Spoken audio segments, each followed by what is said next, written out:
want to start this video with a couple of questions. Who performed the first concert at Madison Square Garden? Who started the tradition of bringing in the new year at New York's Times Square?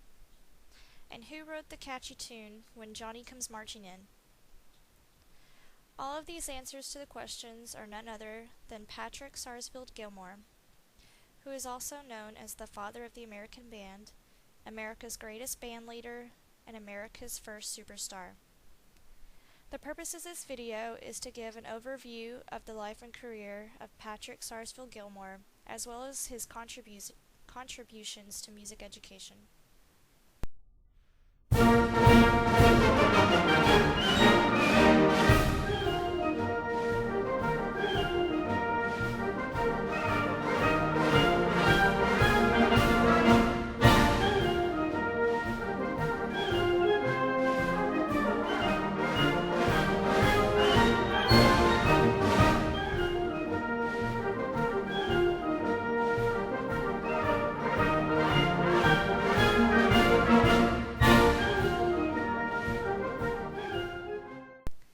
Patrick Sarsfield Gilmore was born on December 25, 1829, in Ballygar County, Galway, in Ireland.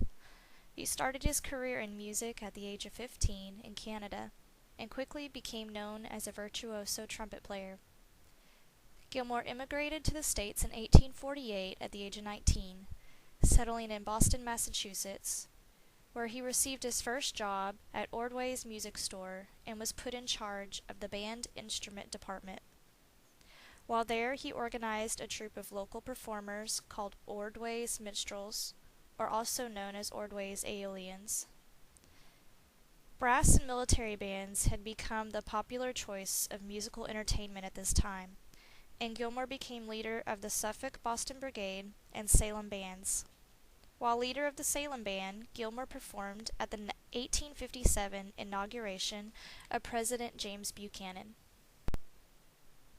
In 1858, he founded Gilmore's Band, and towards the beginning of the Civil War, his band enlisted with the 24th Massachusetts Volunteers, accompanying General Burnside to South Carolina. In 1860, his band performed at both national conventions, the Democratic in Charleston, and the Republican in Chicago, the year Abraham Lincoln won the Republican nomination and the election. After a temporary discharge of all bands from the war, Governor Andrew of Massachusetts made Gilmore bandmaster general and entrusted him with the task of reorganizing military music. This young musician penned a number of wartime anthems popular to both the troops and the public. Some of these tunes include God Save the Union, Coming Home to Abraham, which you will hear at the end of this video, and Good News from Home. His tune John Brown's Body, written for the slain civil rights leader of the 1860s, became a very popular marching song of the Civil War. But the song we still remember today was composed in 1863, When Johnny Comes Marching Home. This song was inspired by the ragged soldiers coming home from the war, either by ambulance or in a coffin. The song debuted at Tremont Temple on September 26, 1863, in a concert conducted by Gilmore himself. The tune was inspired by his Irish roots, through a song called Johnny We Hardly Knew Ye. It was also played by both the Union and the Confederate bands. Since then, it has entered the pantheon of American patriotic songs.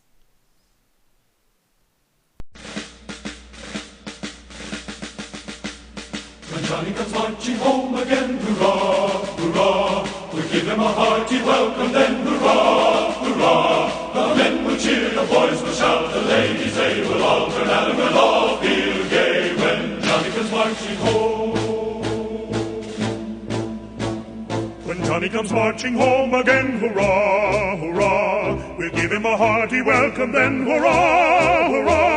The men will cheer, the boys will shout, the ladies they will all turn out and we'll all feel gay when Johnny comes marching home. The old church bell will peal with joy, hurrah, hurrah, to welcome home our darling boy, hurrah, hurrah. The village lads at last see safe, with roses they will stroll the way, and we'll all feel gay when Johnny comes marching home. Get ready for the Jubilee, hurrah, hurrah! We'll give the hero 3 times 3, hurrah, hurrah! The laurel wreath is ready now to place upon his royal brow, and we'll all feel gay when Johnny comes marching home. All the men will cheer when Johnny comes marching home. Johnny comes marching home. With the end of the war and success in the air for the Union Army, Gilmore was commissioned to organize a celebration in New Orleans. With this success, he went on to create what is now known as the Peace Jubilee of 1869, which featured 1,000 musicians and 10,000 singers. Ulysses S. Grant was in attendance. After this, he created the World's Peace Jubilee and the International Music Festival of 1872, where 2,000 musicians and 20,000 singers performed. His ensemble performed Verdi's Anvil Chorus, which included 100 anvils being banged on in unison. Also, this was the American debut of the great Johann Strauss. Gilmore spent his last 20 years traveling Europe with his orchestra and basing himself in New York. It was in New York where his performance venue, Gilmore's Garden, became what is famously known as Madison Square Garden. His group was at the dedication of the Statue of Liberty, and he and his band started the tradition of bringing in the new year in Times Square, New York. In 1892, while preparing a musical celebration for the quarter centenary of Christopher Columbus's voyage discovery, Gilmore collapsed and died in St. Louis. He is buried with his wife and daughter in Queens, New York. By the many ways mentioned before, Gilmore can be seen as the principal figure of 19th century American music. The 22nd Regiment March, which you heard at the beginning of this video, was composed by him. He even played for some of Thomas Edison's first commercial recordings. For band directors, it is important to know that he was the first arranger to set brass instruments against the reeds, which is the way we know to do big band orchestration. Patrick Sarsfield Gilmore was inducted into the Songwriters Hall of Fame in 1970.